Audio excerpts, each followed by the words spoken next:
Idinadaing ng presidente ng Integrated North Harbor Truckers Association na si Teddy Hervasio na ngayon lang daw nila nakausap si Manila Mayor Joseph Estrada. Pero giit ni Mayor Erap, nagkaroon naman ng mga public hearing bago ito naisabatas. At ngayong batas na nga raw ito, kailangan raw itong ipatupad at sundin ng mga trucker.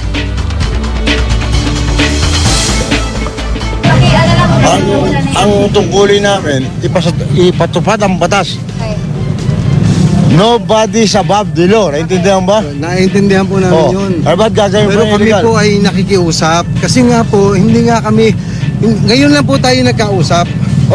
Ngayon lang po tayo nagkausap. Kaya po kami ay nakikiusap din na makausap kayo. Lahat naman yung bago na sa batas to, lahat to nagkaroon ng public hearing. Lahat.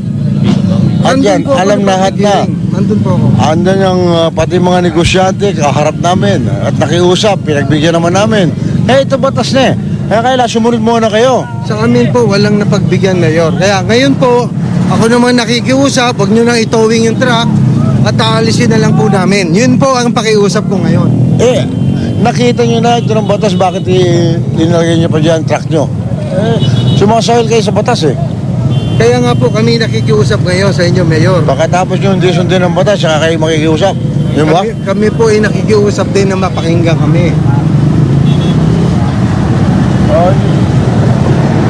Makikita muna natin na papatupad muna natin ang batas, saka tayo mag-usap.